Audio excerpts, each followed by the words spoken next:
देखिए students, assessment of companies के topic को अपन देख रहे हैं कि हम कंपनीज का असेसमेंट जो है किस तरीके से करते हैं। कंपनीज भी कई टाइप की होती है, इंडियन कंपनी भी हो सकती है, फॉरेन कंपनी भी हो सकती है।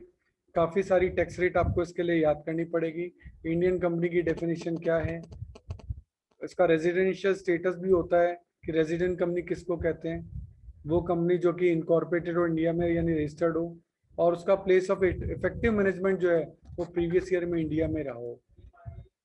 नॉन रेजिडेंट उसको कहेंगे जो कि इन दोनों ही कंडीशन को पूरी नहीं करती हो, या होली इसका जो मैनेजमेंट है वो आउटसाइड इंडिया हो जाए तो समझ लो वो नॉन रेजिडेंट हो गई।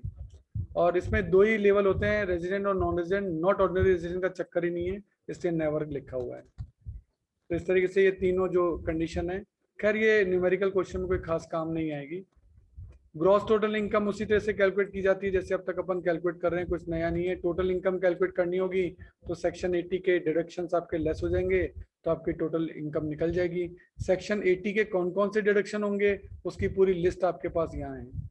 ये सेक्शन 80 के डिडक्शन है जो कि एक कंपनी को अलाउ किए जाते हैं। तो इनमें से कई डिडक्शन तो आप जानते होंगे और कुछ नए आ जाएंगे जो कि आपने पहले नहीं सुने थे, तो बारी बारी से सब चीजें आएंगी। इसके अलावा competition of tax on companies आएगा। If net profit is up to 1 crore, क्योंकि इसमें स्लैब दे रखे हैं, यदि 1 करोड़ तक का आपका जो है इनकम है, नेट प्रॉफिट है, तो फिर शॉर्ट टर्म कैपिटल गेन पे तो 15% है, लॉन्ग टर्म कैपिटल गेन 20% है, लॉटरी 30%, तो नॉर्मल है सारे।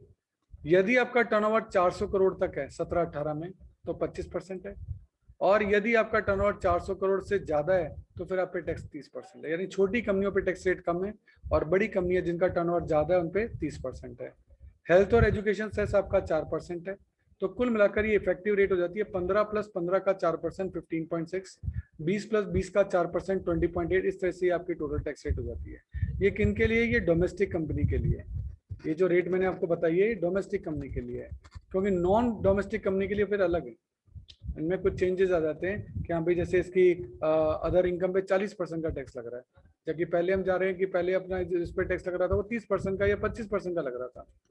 तो इससे से फॉरेन इनकम पे जो फॉरेन कंपनी उन पे टैक्स रेट अलग हो जाती है। ये तो तब है जब नेट प्रॉफिट आपका जो है वो अप टू 1 करोड़ हो। अब अगर आपका नेट प्रॉफिट जो है 1 करोड़ से ज्यादा लेकिन 10 करोड़ तक हो तो फिर टैक्स की रेट अलग है। उस कंडीशन में सरचार्ज भी है, एजुकेशन सेस भी है और इफेक्टिव रेट ही हो जाती है। ये डोमेस्टिक कंपनी के लिए है। अगर नॉन डोमेस्टिक कंपनी हो तो उसकी फिर टैक्स रेट ये है, उस पर सरचार्ज कम है, 2% ही। यहाँ 7% है ना, यहाँ 2% ही है। एजुकेशन सेस यही है, ये इफेक्टिव रेट है। और यदि नेट प्रॉफिट आपका 10 करोड़ से ज्यादा हो जाए तो डोमेस्टिक कंपनी के लिए क्या रेट है?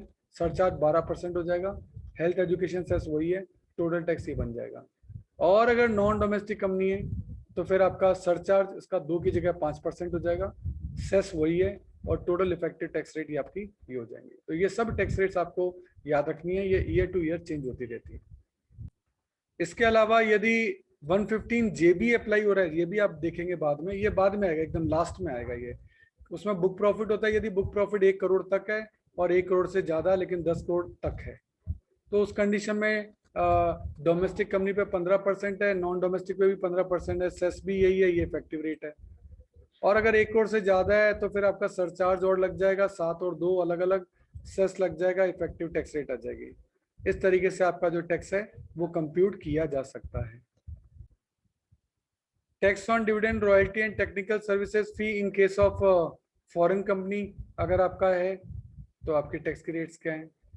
फिर है income by the way of royalty और फीस, उसमें ये होता है कि एग्रीमेंट कब हुआ है, 31 मार्च 1976 से 97 के बीच में हुआ है, 97 से 2005 के बीच में हुआ है, या 2005 के बाद हुआ है।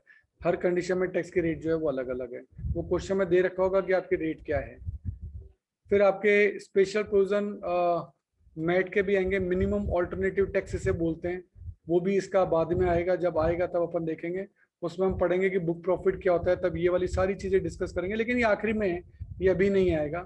इसको एकदम आखिर में जो है वो अपन लेंगे कि हाँ भाई क्या चीज है।